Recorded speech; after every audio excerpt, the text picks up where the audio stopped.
Warlocks have always been known as the support class, especially with Well of Radiance these past few years. And with the final shape, we got a new exotic that really allows you to dive into the healer fantasy. Now, the exotic is the Speaker Sight Helmet. With its perk, the Lost Voice, healing grenades spawn a restorative turret, and healing allies occasionally spawns an orb of power. Essentially, it makes the healing grenade even better. Yes, it will still cure and give you restoration upon the initial hit, but after that, it applies restoration to you and your allies, and being able to create orbs of power is fantastic. Now, before diving into our subclass options, I'm going to give you a prismatic and a solar version, since both can come with the healing grenade and both have really good options and are good for different things. Now, under the prismatic subclass, there are a couple things you can switch out here depending on how you want to play, but to be honest, this is how I have mine set up and one that I find really effective. So for abilities, I either go with the Phoenix Dive to cure myself and allies, or I use the Healing Rift. For movement, I like Burst Glide, but you can use what you like. For the melee, I like the Arcane Needle, so I can have 3 melees. It'll apply the Unravel Darkness debuff as well, which is going to be pretty good. And then obviously for the grenade, we're going to need the healing grenade. For aspects, first up, I highly recommend Feed the Void. So when you defeat a target with any ability, it's going to activate Devour, and your Devour effects are improved, restoring additional health and grenade energy. Essentially, once we get a kill with the melee, since we can't really get a kill with the healing grenade, it's going to proc Devour, which once we get that procced, every kill is going to put us back up to full health and give us grenade energy, which means more turrets on the field. For your second aspect, you can honestly choose any of the 4, but I personally like either Lightning Surge. Again, when I slide and I have my powered melee, I'll blink forward and jolt targets in front of me. It's essentially like a mini lightning strike. And I like Arcane Needle because I can have 3 of those melees. Now, this is important because if I get a multi-kill, I could become amplified, and the reason that's important is because of the artifact with the perk Galvanic Armor, so incoming damage from combatants is reduced while you're amplified. The other aspect I like is Bleak Watcher. Again, when you hold your grenade button, it'll convert it into a stasis turret that will slow and freeze targets. Now, this is really cool because you can have the healing turret and the Bleak Watcher turret up at the same time, as long as you continue to get kills when Devour is procced. It's a little harder to get that grenade regen without it, but I do like having the Bleak Watcher for certain activities. Out of the 21 fragments, these are the 5 that I personally like using. Number 1 being Facet of Sacrifice, so while I have any Arc, Solar, or Void buff, ability Final Blows grant bonus Darkness Transcendence energy. It's a +10 to Discipline. Also like Facet of Hope, so while I have any elemental buff, your class ability regenerates more quickly, which means I can have more Phoenix Dives and Healing Rifts out on the field. Next is Facet of Balance, so rapidly defeating targets with light damage grants melee energy, and rapidly defeating targets with darkness damage grants grenade energy. Good for ability regen overall.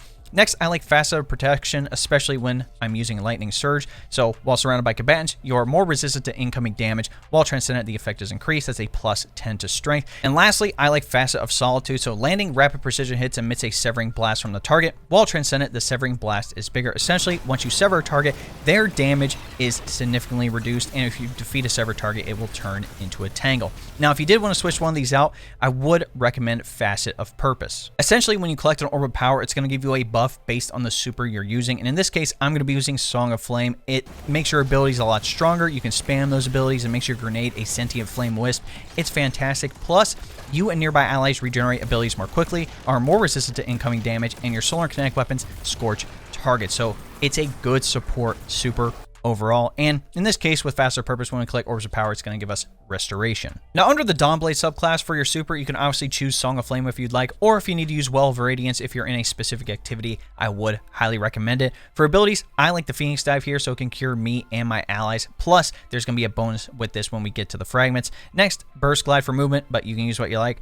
For melee, I like the Incinerator Snap, but if you want to use Celestial Fire, totally go for it. And then obviously for the grenade, you're going to need the Healing Grenade. For aspects, you can honestly choose any of the 4, but I personally like Touch of Flame, so I get the bonus to the Healing Grenade. And then secondly, Hellion. Now, this is the new aspect, but essentially, when I activate my class ability, it's going to summon that Solar Mortar that's going to lob flaming projectiles at targets. It's going to scorch them, and if they get enough stacks, it will ignite them. So this is pretty decent for Clear, especially for it being an automated turret. For fragments in the first slot, Ember of Empyrean is a decent option because you can keep up Restoration and Radiant if you continue to get Solar, Weapon, and Ability Final Blows once you have those buffs. But I also like Ember of Singeing here. Your class ability recharges faster when you scorch targets, which is going to be from your Incinerator Snap and the Hellion. I know some people would recommend Ember of Torches, so when you hit targets with your powered melee, it's going to make you and nearby allies radiant, but that one's not absolutely necessary considering we can have radiant orbs on the artifact perk, so when you collect an orb of power, it's going to make you radiant. Essentially for this first fragment, you can choose what you like. The second one is very important though, Ember of Benevolence. Applying Restoration, Cure, or Radiant to allies grants increased grenade, melee, and class ability regeneration for a short duration. That's a -10 to discipline. Essentially, right when we toss that healing grenade out and it goes to heal a target, we can have an even faster ability regen across the board for everything. You can have multiple healing turrets out in the field. You can basically have Hellion proc all the time. Ember of Benevolence is a very key fragment here. For the last two, I like Ember of Souls, so Radiant and Restoration effects applied to you have an increased duration, and with Ember of Ashes, you apply more Scorch stacks to targets, which means you can have ignitions faster. Now to run through the artifact perks, in the first column, you can choose whatever weapon champion mods that you like. In the second column, these are all bonuses to the current origin trait perks for the new weapons, so choose accordingly. In the third column, I do like Press Advantage, so when I break a combatant shield, it's going to increase my weapon stability, handling, and reload speed, and swords gain increased guard resistance. Then I like Threaded Blast if I can create a tangle with Arcane Needle on Prismatic specifically, so destroying a tangle with a strand weapon creates a larger and more damaging explosion. In the fourth column, the main ones to note here would be Radiant Orbs. Like I said, this will work on both the Solar and Prismatic subclass to give you Radiant on orb pickup, but with Galvanic Armor, it will only work on the Prismatic subclass, so if you're using Solar, you can switch this one out for a different perk. In the last column, I do like Prismatic Transfer, especially if I'm on the Solar subclass in particular. So when you cast your super, each member of your fire team with a super type different than yours gains a bonus to weapon damage, which is pretty good. And then I do like Shield Crush overall, especially with Prismatic. So when you have Woven Mail, Frost Armor, or a Void Overshield, your melee recharges faster and deals increased damage. And while you're Amplified or Radiant, your grenade recharges faster and deals increased damage. Obviously, your grenade's not going to have the increase to damage, but you will get it back faster when you have those buffs. And if you're on the Prismatic subclass in particular, I do like Transference, so gain increased grenade and melee damage while Transcendent, weapon final blows while Transcendent, refund light and dark energy after Transcendence ends. For your weapon options, I'm going to be honest, you can honestly use any weapons that you'd like with this build as long as you have them match up with specific armor mods. Now I will say I do like using solar weapons in particular because of matching it with the subclass. It reduces how much the armor mods cost and everything, and there are certain weapons in the game that actually work extremely well with both the Prismatic and the solar subclass, so let's run through some weapons that are going to help you with your healer fantasy. In the kinetic slot, I personally like using the Call as my special weapon, especially if my energy weapon is a primary weapon in particular, but a healing weapon you can look into is Lumina. So with this perk, Noble Rounds, kills with the weapon leave behind remnants. Absorbing a remnant converts your next hipfire shot into an allied seeking Noble Round and partially refills magazine. We also have Chamber Compensator with accurized rounds and Polymer Grip. And then Blessing of the Sky. Using a Noble Round on an ally heals them and grants both you and them a weapon damage bonus for a short duration. And with the Lumina Catalyst, you gain 2 remnants per final blow instead of 1. So essentially, as long as you can get some kills, collect the remnants, you hit fire on your teammates, you will be able to heal them, and you both get a damage weapon buff. Now, as much as I like Lumina, to be honest, any of these energy weapons that I'm about to talk about is actually going to apply a solar healing buff to you and allies, which again is going to be good for ability regen and plenty of other things. Let's talk about the returning exotic, the Red Death. Now, you can get this thing from the season pass, and it is now a solar pulse rifle. I love this thing so much. With its intrinsic trait, Redemption, final blows with this weapon cure you and increase reload speed. Reloading after final blows cures nearby allies. This essentially comes with Heal Clip as its intrinsic trait. We also have Full Bore with high caliber rounds and fitted stock. And with Inverse Relationship, when you deal damage with the weapon, it gains increased handling, takes reduced flinch, and movement speed is increased for a short time.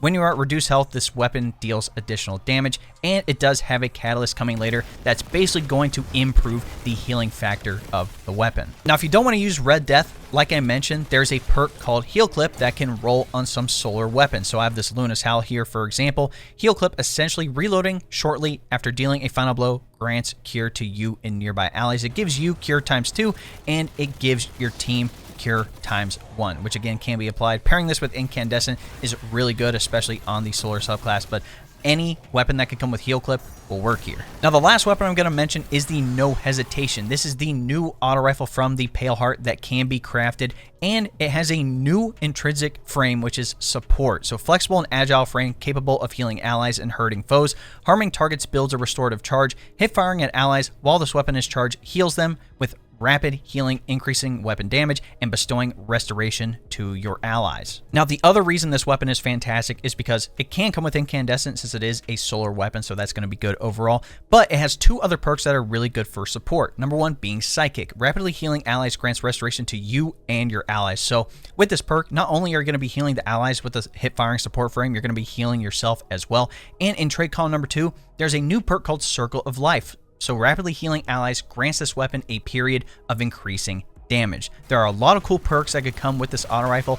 I personally like having enhanced Psychic and incandescent in particular, but to be honest, there are so many good weapon combinations with this auto rifle that you cannot go wrong, especially in the healing department. Now for heavy weapons, honestly, any solar heavy weapon is going to do. I have this Apex Predator with Recon bait and switch. I have a Cataclysmic with 4 times the charm bait and switch. If you wanted to use, 2 legendaries here, you could put on Gallahorn for even more support. If your teammates are using rockets, you can give them Wolfpack rounds. To be honest, you have plenty of options here. And before diving into armor mods, let's talk about what stats to focus on. Number 1 being resilience. We talk about it every video. Try to have tier 10 100 resilience. It's a 30% damage reduction, which you definitely want to take advantage of. Next up is obviously going to be discipline. That is tied to how fast we can get that grenade back, and obviously we want the healing grenade back as much as possible. Outside of that, you can focus on strength, which is tied to your melee, recovery, which is tied to how fast we can get our class ability back on the Warlock specifically. You could potentially do intellect for the super as well, but again, the main ones are going to be resilience and discipline. Under the helmet, I personally like Harmonic Siphon, which translates to Solar Siphon because of the Song of Flame super, so those rapid solar weapon final blows will give us orbs of power.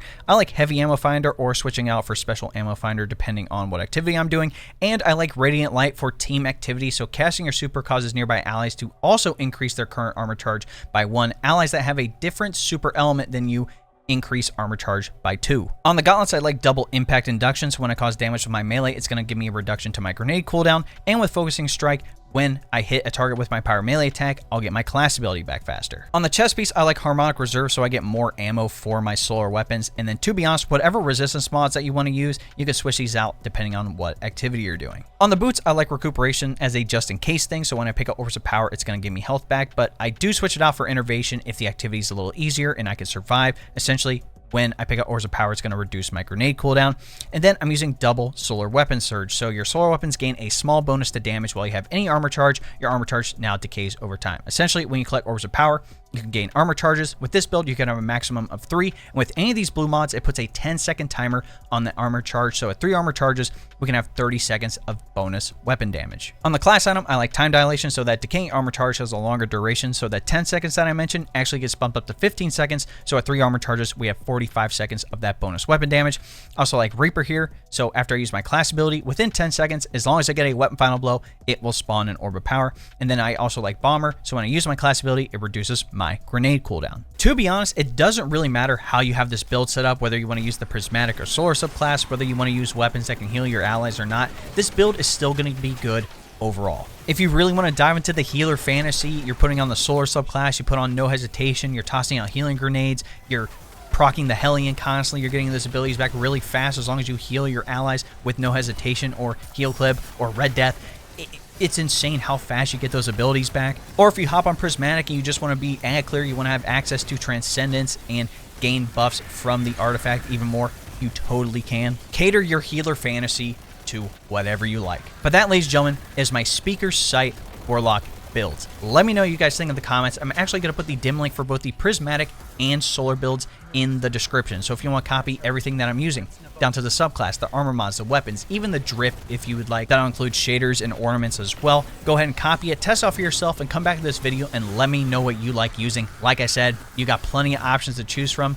Use what you like. In any event, if you enjoyed watching, be sure to drop a like on the video, subscribe to the channel, and turn on that bell next to notifications so you don't miss out on any other Final Shape builds I'm going to be dropping here on the channel. If you didn't know, we live stream here on YouTube and then also over on Twitch. Again, there's going to be the Salvation's Edge raid, there's going to be the new activity to get the exotic class items, the co-op mode, there's going to be plenty of stuff to do, so if you want to hop in for any of that, again, hop in the chat, and then also, if you want to be proactive, join my Discord. Again, people are going to be looking to play activities together, so hop on in. We're also talking about anime, tech, and plenty of other games as well. Lastly, if you want to help support the channel even more so I can continue making this content for you guys, you can always look into becoming a member. If you don't know what a membership is, it's essentially like a Twitch subscription. Again, you're going to gain access to the emotes, the monthly badges, and the big thing, which is getting early access to all of my videos. So if you want to look into becoming a member, all you have to do is press the join button next to subscribe, and that'll give you a rundown with all the details you need. All right, ladies and gentlemen, it's been your boy. We'll catch you in the next one. Cheers!